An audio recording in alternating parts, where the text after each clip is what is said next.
नमस्कार दोस्तों, स्वागत है आपको द जीनियस स्टडी पर। दोस्तों आपके लिए एनसीईआरटी सार संग्रह बुक का वीडियो लेकर आ रहा हूँ। उसमें आज है प्राचीन भारत का इतिहास का चैप्टर, प्राचीन भारत के ऐतिहासिक स्रोत।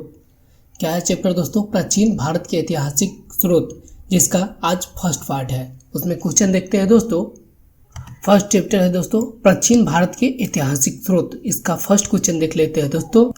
किसी व्यक्ति, समाज अथवा देश से संबंधित महत्वपूर्ण, विशिष्ट व सार्वजनिक क्षेत्र की घटनाओं, तथ्यों आदि का कालक्रमिक विवरण इतिहास कहलाता है। इतिहास क्या कहलाता है दोस्तों?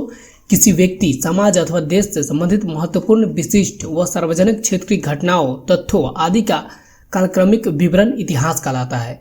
इतिहास का पिता किसे कहा जाता है? हेरोडोटस को। इतिहास का पिता किसे कहा जाता है? हेरोडोटस को। प्राचीन भारत के इतिहास से संबंधित प्रथम वास्तविक पुस्तक किसे माना जाता है? राजतरंगिणी को। प्राचीन भारत के इतिहास से संबंधित प्रथम वास्तविक पुस्तक किसे माना जाता है? तो राजतरंगिणी को। उत्कीर्ण चिन्ह वाले प्राचीनतम सिक्के क्या कहलाते हैं? आहत सिक्के। उत्कीर्ण चिन्ह वाले प्राचीनतम सिक्के क्या कहलाते हैं? आहत सिक्के। सिक्कों के अध्ययन को मुद्रा शास्त्र अर्थात न्यूमिस्मेटिक्स कहा जाता है। सिक्कों के अध्ययन को क्या कहा जाता है? मुद्रा शास्त्र अर्थात न्यूमिस्मेटिक्स कहा जाता है। भारत में प्राग ऐतिहासिक खोज प्रारंभ करने का श्रेय किसे जाता है? डॉक्टर प्राइमरोज को। भारत में प्राग ऐतिहासिक खोज प्रारंभ करने का श्रेय किसे दिया जाता है? डॉक्टर प्राइमरोज को।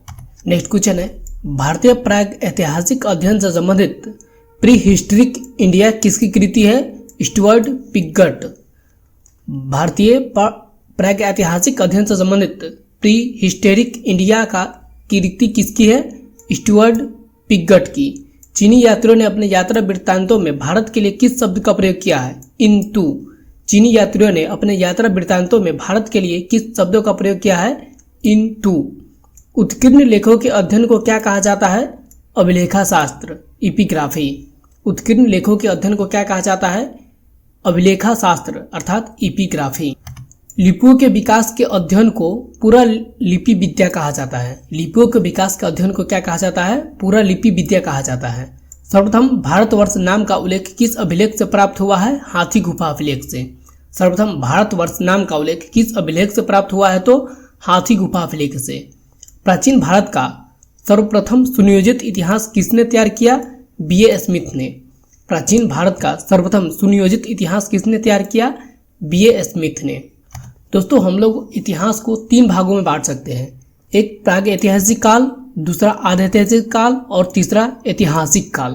प्राग ऐतिहासिक काल उसे कहेंगे जिसमें पुरातत्व साक्ष्य ही मात्र एक साक्ष्य है, उसका स्रोत है, और जिसका लिखित साक्ष्य नहीं उपलब्ध है और लिखा नहीं गया तो उसको पढ़ा भी नहीं जा सकता, अर्थात लिखा हुआ साक्ष्य उपलब्ध नहीं है, उसे प्राग ऐतिहासिक कहेंगे।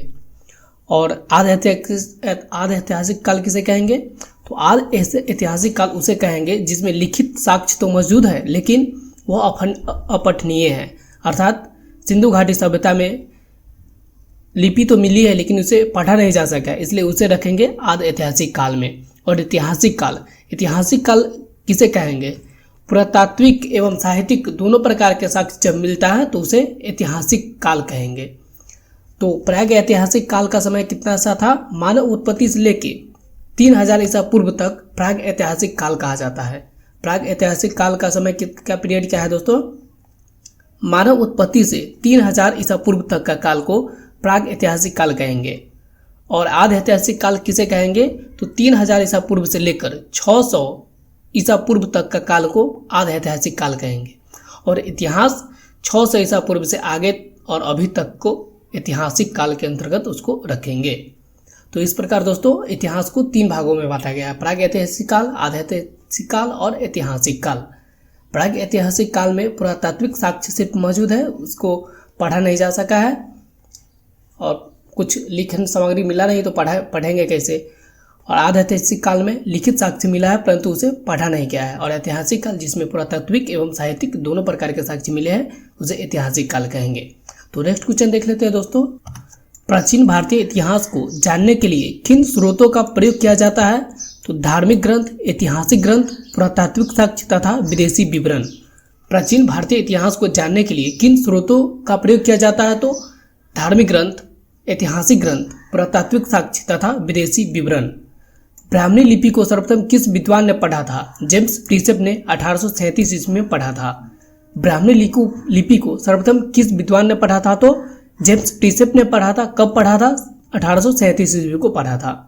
भारत के प्राचीनतम ग्रंथ वेदों का संकलनकर्ता किसे माना जाता है? तो महर्षि कृष्ण द्वैपायन वेद व्यास को। भारत के प्राचीनतम ग्रंथ वेदों का संकलनकर्ता किसे माना जाता है? तो महर्षि कृष्ण द्वैपायन वेद व्यास को। पौराणिक मान्यता के अनुसार भारत के प्राचीनतम राजा कौन थे? वैवस्वत मनु। पौराणिक मान्यता के अनुसार भारत के प्राचीनतम राजा कौन थे? वैवस्वत मनु। वायु पुराण में किन वंश का उल्लेख है? गुप्त वंश।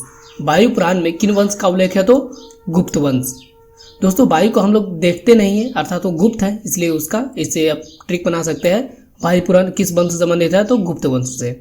कौटिल्य के अर्थशास्त्र से किस वंश के इतिहास की जानकारी मिलती है? मौर्य वंश। कौटिल्य के अर्थशास्त्र से किस वंश के इतिहास की जानकारी मिलती है? तो मौर्य वंश। जैन धर्म का प्रारंभिक इतिहास किस ग्रंथ से प्राप्त होता है? कल्पसूत्र से। जैन धर्म का प्रारंभिक इतिहास किस ग्रंथ से प्राप्त होता है? तो कल्पसूत्र से। भारतीय पुरातत्व सर्वेक्षण सांस्कृतिक मंत्रालय के अंतर्गत एक संलग्न संगठन है। भारतीय पुरातत्व सर्वेक्षण किस मंत्रालय के अंतर्गत एक संलग्न संगठन है? तो सांस्कृतिक मंत्रालय के अंतर्गत। दोस्तों इस वीडियो को लाइक करके अपने दोस्तों के साथ शेयर करें। दोस्तों इस बुक को आप जरूर पढ़ें। आप कोई भी एग्जाम दे रहे हैं, इस बुक से बहुत सारा क्वेश्चन आता है। दोस्तों ये एनसीईआरटी का सार संग्रह है। इससे बहुत सारा क्वेश्चन पूछा जाता है, जैसे बीपीएससी अनेक प्रकार के क्वेश्चन पूछा जाता है इससे। इसलिए दोस्तों इस वीडियो को जरूर से जरूर देखें। थैंक यू दोस्तों, मिलते हैं नेक्स्ट पार्ट में। इसका सेकंड पार्ट आएगा, यह फर्स्ट पार्ट था।